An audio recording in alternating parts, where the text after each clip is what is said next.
I'm joined by Rock of Ages star Aaron C. Finley.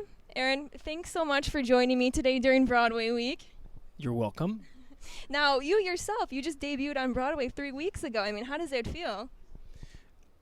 Kind of hard to process because it happens so fast, but good, good. It's exciting. It's fun to kind of finally be a part of this community and be up on stage again on a nightly basis, so it's good. Now, you can relate to your character. You played Drew in the show, and, you know, he had this big dream of becoming a star, and you just debuted on Broadway, so I'm sure you can relate to your part, right? Yeah, I mean, yeah, Drew, his whole journey is chasing after his dreams. One of them being fame and fortune and music, and the other being a girl.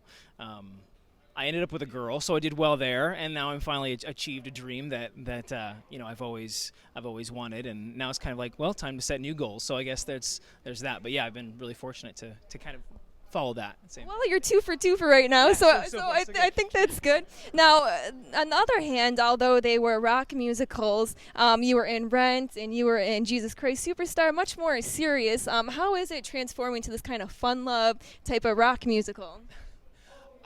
They were all great steps for me because I needed all of those to actually understand how to do rock music. Because I mean, I didn't sing a lot of rock growing up. I didn't listen to this music. So when I first did Jesus Christ Superstar, I was given a mixtape of sorts of like all these 80s, 70s, 80s rock bands, and we're like, listen to this and mimic that.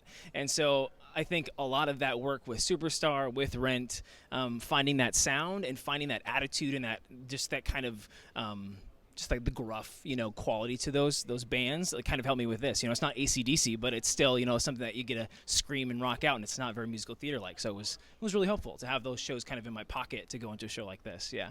Now, I want to talk about the hair. I mean, how long does it take you in hair and makeup to get ready for the show? I love the costumes and the whole rocker look.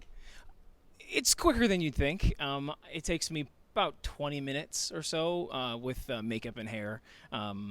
She's good at her job.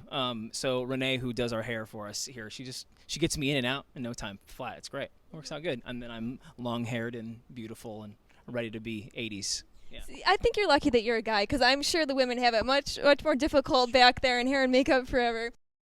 Being in this business and speaking so much, especially on the weekends, you do 5 shows a week. A lot of the songs with Styx, you're in your higher range. What do you do to kind of save your voice? I warm up pretty religiously every day.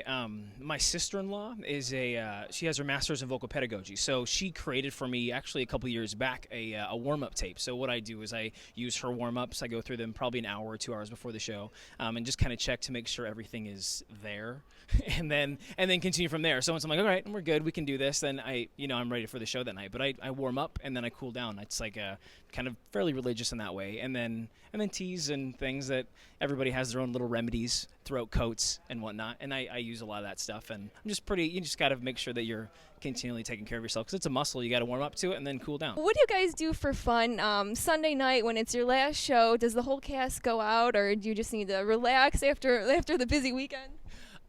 Rumor was they used to. I think now everybody's kind of, you know, we all have our own lives and families and stuff. So it's like once you're done, I mean, we listen to a sweet couple of songs in the dressing room and kind of cool down on Tuesday nights. Everybody's usually having a pretty good time, and then head home to life and family and booze or whatever you choose to do. But everybody kind of does their own thing. I just love this. Look, we got bras hanging all over. Bras and panties and extra guitars in case we need them. My guitar hangs out here so I can rock out when I'm ready. Has Wolfgang von Colt.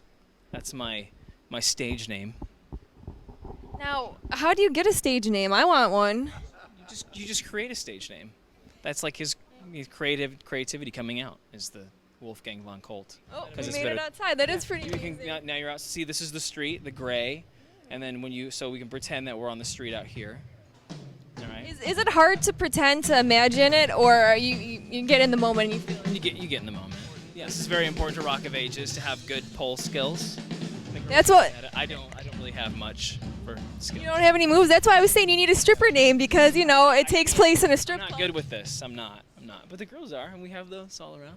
We'll move away from the pole. I think the What's- pole is you don't like the- you dangerous. don't I like don't. the pole? I don't know if I like the pole. It scares me a little bit. You could do whatever you need to do. The pole is totally fine with me. Well, Aaron, thank you so much for showing me around. I'm really excited to see the show. This is honestly the coolest Broadway stage I've ever been on. You guys got to come on out for Broadway Week, Rock of Ages.